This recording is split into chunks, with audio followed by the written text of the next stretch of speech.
Nothing depicts the way our government can fail veterans like the story of Keith Brown.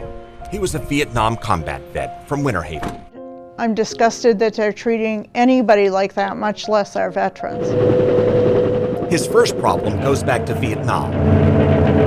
Keith loaded the Agent Orange herbicide onto the aircraft. The Army told him it was safe, and he was soaked in it for years. We just, would play like we would be playing with water hoses, Then, after he came home and celebrated his son's first Christmas, they told him that Agent Orange was toxic, known to cause heart problems, tissue damage, and cancer. Well, I've been 100% disabled since 2002. The heart problems and tissue damage struck first, and after his knees, shoulder, and hip degenerated, the VA addressed the pain by making him run. And they had him going up and down 5 flights of stairs. They put him on stairs until he collapsed. He was in a group of people that were half his age that were active duty. He just went down. Then after his back failed, they botched the surgery by running his metal fluid container through an MRI machine. Well, as soon as he cranked the thing up, pop! And blood comes all over me, all over my pants, all over everything, on me. He spent that night in a pool of blood. Next morning, my pastor come to visit me, and he said, "Oh my God, what in the hell happened here, What did you guys do?" Then came excessive drive times and wait times for follow-up appointments. Maximum, how long has it taken to get an appointment? 2 years. To try to fix that, Congress passed the Choice Act, which is supposed to allow veterans to seek timely care outside the VA if they live more than 40 miles from a VA center. This VA Choice, where our veterans no longer have to wait for endless hours, days, even months. But like many veterans, Keith and his wife Cindy soon discovered the catch. Lunacy, it's Lunacy? Yeah. Instead of his previous medical appointments that required him to drive from Winter Haven to Tampa, he had to check into the VA center within 40 miles of his home in Lakeland, which could not meet his needs and therefore referred him to Tampa. Meaning after the reforms, he had to wait longer and drive farther, from Winter Haven to Lakeland, then back home to Winter Haven, to wait for a referral to Tampa, then back home to Winter Haven just to see a doctor. In all total, I think it was like 170 miles. And would you believe, after all that driving to appointments year after year, the vet who spent years soaked in chemicals linked to cancer could not get testing or screening for cancer? They always are asking you about AIDS, and they'll screen for that. They know he's a cancer risk. He's not an AIDS risk. So they would test him for AIDS, but not for cancer. Right. What does that tell you? It's screwed up. But you remember all the bad stories that used to be about the VA? Now you don't see that.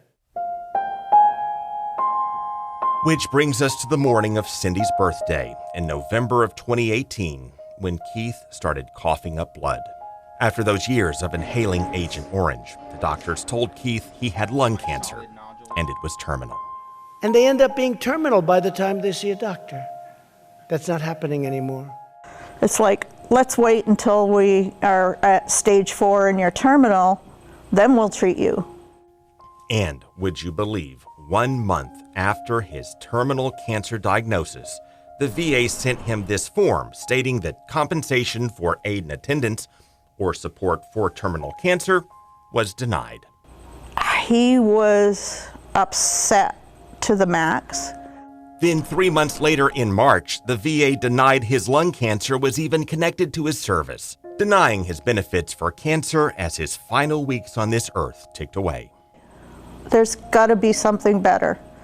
Because if they wait long enough and that veteran dies, they are under no obligation to make a determination at all or to pay back pay. The families have been through enough. It's time to stop. Well, the VA did send this form 3 months later, on June 25th. It admitted it had incorrectly denied service connection for Keith's cancer. But then 6 days later, it terminated Keith's benefits because Keith Brown died in July. I wasn't ready for him to go. I'm still not. And I thought, this is an ultimate slap in the face. The VA does state cancer screening is a key preventive care measure. It just does not automatically provide it each year for vets exposed to Agent Orange. If they did it to him, how many other people are they doing it to?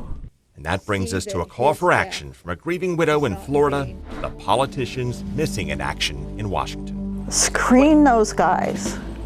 Get it before it's, killing them. Cindy Brown just wants Congress to ramp up cancer screening for veterans at risk for cancer. And she's looking for any member of Congress who may take up her proposal that she says could save lives in the memory of the man she loved. If he were here today with you, and in spirit he is, what would he say to you? Go get him.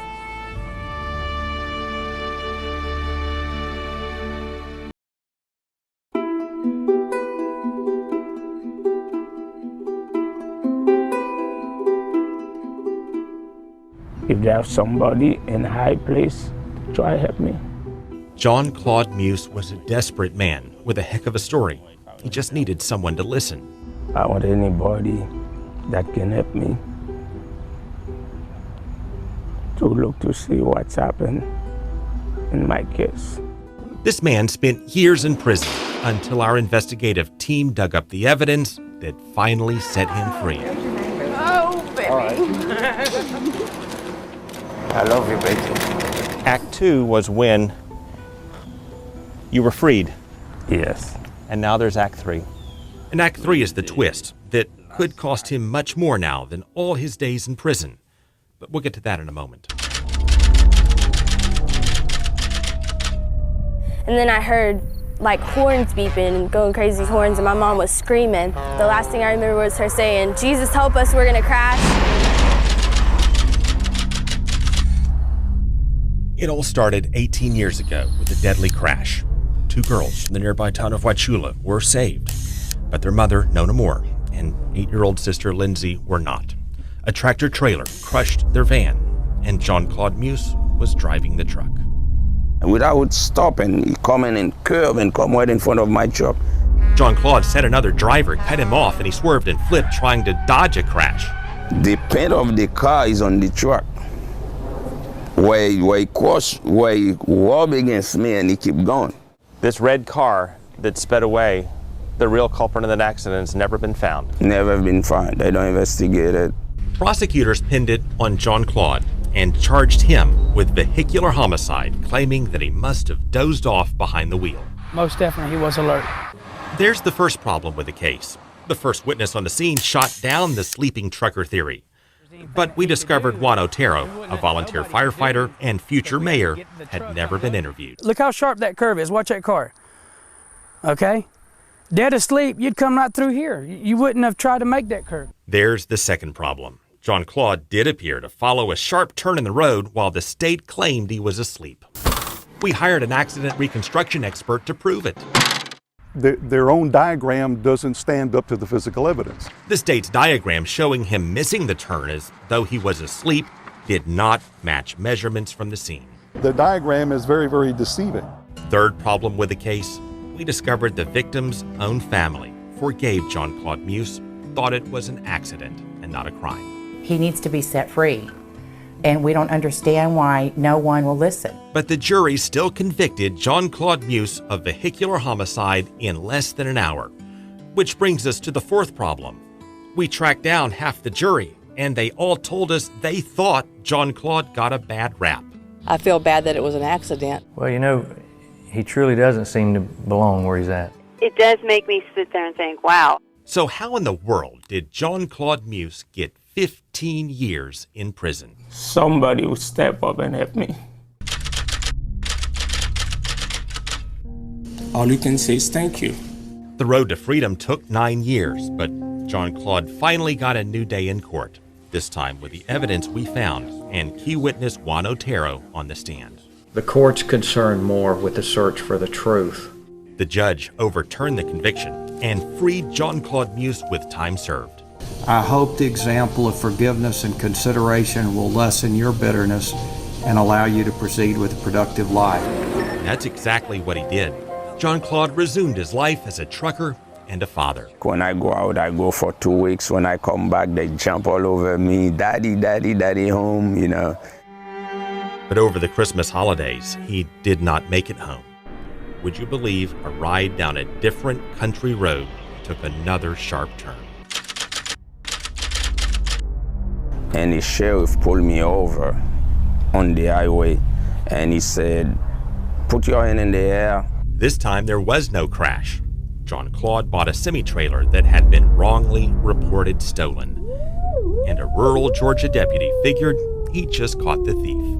I said, "No, the trailer is not stolen. I got paper for the trailer inside my truck. I can show it to you." He said, "I don't want to see no papers." So you spent the holidays in jail? That's correct. For stealing a trailer that you didn't steal? That's correct.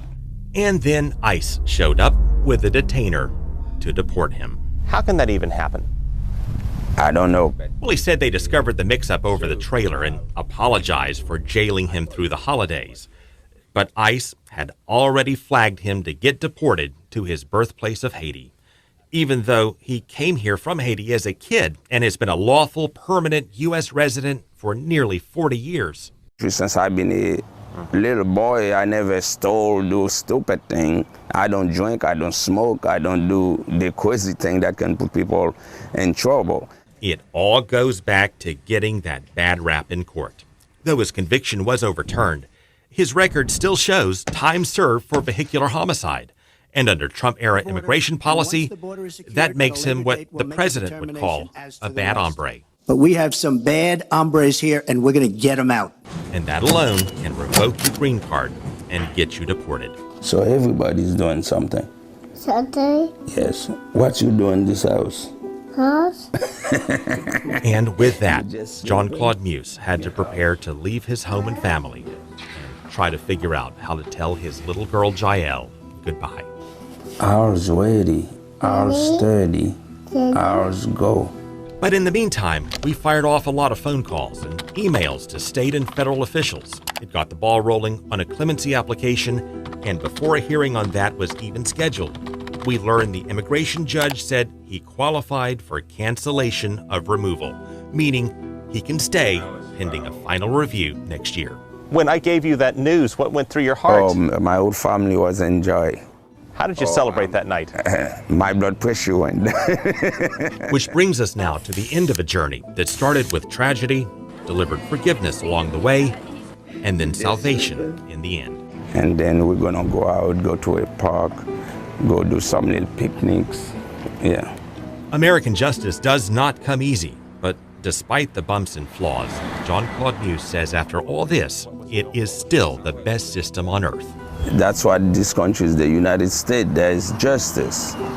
You just got to keep persisting, but there you'll find some justice in this country. And that's the moral he wants us to take from all of his trials as we finally close the tale of John Claude Muse. So at the end of the book, say hi.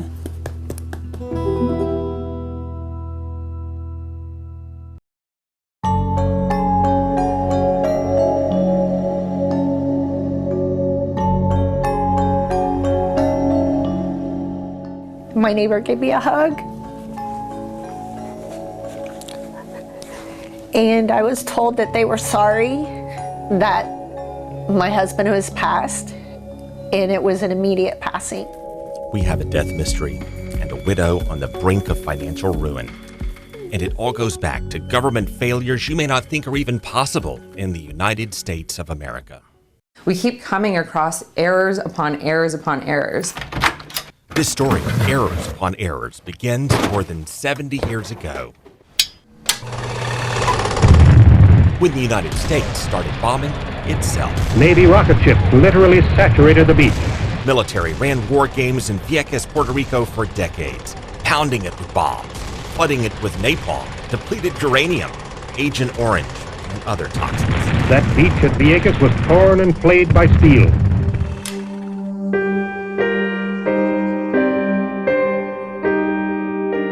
Navy veteran Kalen Hammond trained at Vieques years ago.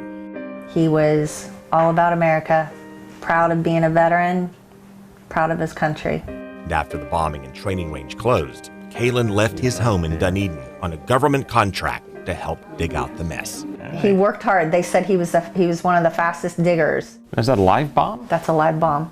Andrea Hammond said her husband complained of feeling lightheaded and tired after some of the digs, but we can't say if that had anything to do with his sudden death in June, because the government of Puerto Rico can't or won't say much of anything. I'm not getting a response. The spouse isn't getting a response. The Red Cross isn't getting a response, and even our own congressman's not getting a response. And it calls for something to be done. Andrea was already devastated by losing Kalen when she discovered the problem with dying in Puerto Rico. I'm in trouble.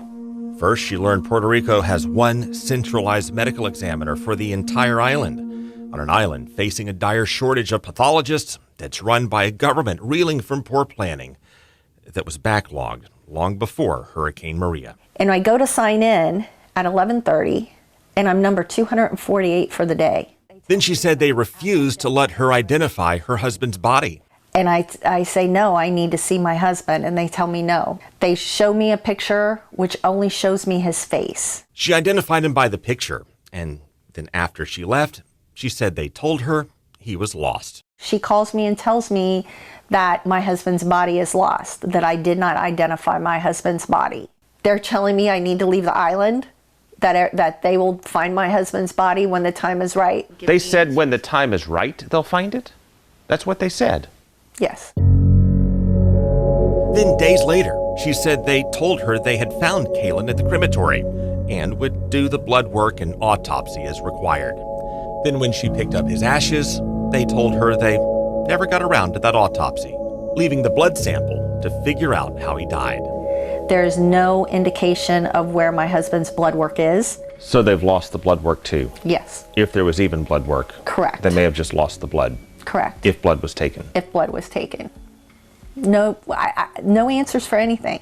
What is going through your heart at this point? My heart's broken worse than what it already was.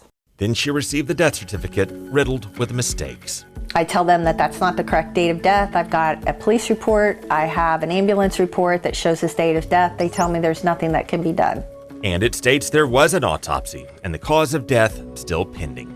I soon find out that nobody will take the death certificate. Which is why she's now on the brink of financial ruin. Can you gain access to his bank accounts? No. He had 2 bank accounts that were in his name only. She can't get the veteran benefits. 3 life insurance policies are locked up. She can't even cancel his health and dental insurance. She has to keep paying for that as she's going broke. I can't get anything. All of them are telling me there's nothing that can be done. And she's not alone. National news reports show other families are stuck in the same predicament because one forensic facility in Puerto Rico, which draws $2 million tax dollars a year, is failing grieving families across the nation. If you die in Puerto Rico, you're going to be waiting a very long time to get the benefits that you're entitled to. You'll just come across family member after family member who's saying, I'm going through this too.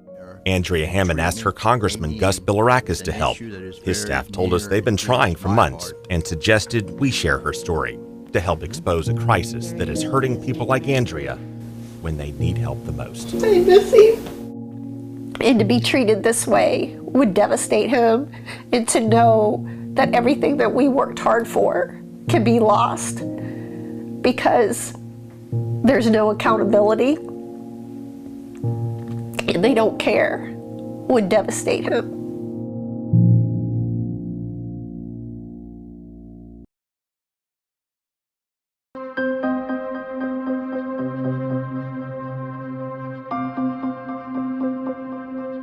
We're about to show you how Florida politicians take from the disabled. But first, meet some of the people they're taking from. Why'd she cover you with a sheet?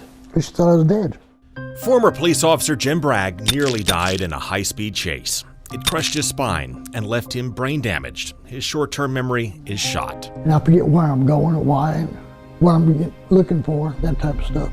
Former Officer Bob Brown walked into an ambush. I was responding to a call of a man harassing kids at a playground. The gunman ripped him with bullets. And he shoots you immediately in the hand and then here in the upper chest. Yes, he did. Former Officer Joe Johnson got rammed by a dump truck and on his way to get treatment. A woman ran a stop sign doing about 50 or 60, hit me broadside. I hit a tree and flipped 3 times. He got crushed again. I sustained like 80, 90 fractures. My lungs were punctured. My hips were broken. My shoulders, shoulder blades, and collarbones were broken. These are the most wounded of our wounded. And add former Officer Jim Bonford to the list. He was sickened by toxins, and then a bad guy dragged him from a car and crushed his legs. When I opened up the car door, he grabbed him by the shirt, put the car in the gear, and the car started moving forward. Now his legs are in braces, and his arms can't stop shaking. If it's at rest, it's doing it. These are the kinds of stories that inspired Amendment 3. It gave disabled first responders living in Florida a break on their property taxes.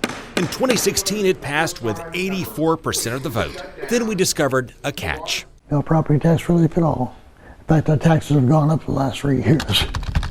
When we requested records from county property appraisers, we found nearly all of the disabled first responders living in Florida have been denied. Well, I can tell you, I thought I missed something. And Pasco appraiser Gary Joyner confirmed disabled first responders have a problem. We had a list of 52 homeowners that had applied for it. So 52 apply. Yes, sir. How many get it? 6.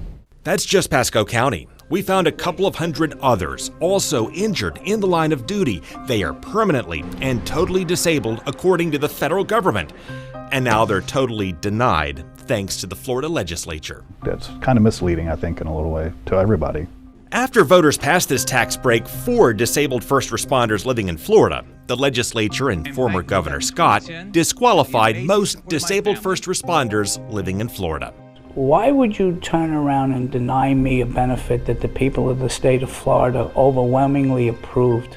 State lawmakers unanimously passed a bill that excludes responders who were disabled while working for agencies out of state. It doesn't matter how long they've been living or paying taxes in Florida. A police officer crushed in New York, disqualified. Shot and disabled in New Jersey, disqualified. Brain damaged in South Carolina, disqualified. And didn't even publicize it, so nobody knows. And when we called the lawmakers, even they didn't know what they had passed. So I was very disappointed when you told me today that anybody from New York or anywhere else could not get the tax break. In the flood of bills that came up for rapid-fire votes, lawmakers thought this one implemented the amendment as written on the ballot for disabled first responders living in Florida. It wasn't clear, I think. So you did not know this was excluding these first responders when you voted for it? I don't believe that that's something that was discussed. Well, Republican Senator David Simmons responded by filing a bill to lift the restrictions in the Senate. But as the filing deadline approached, House lawmakers like John Cortez had already maxed out on what they can file. My 6 bills are gone. And I would have known, if I would have known that the Senate needed a sponsor, I would have dropped one of the bills and gladly took that one.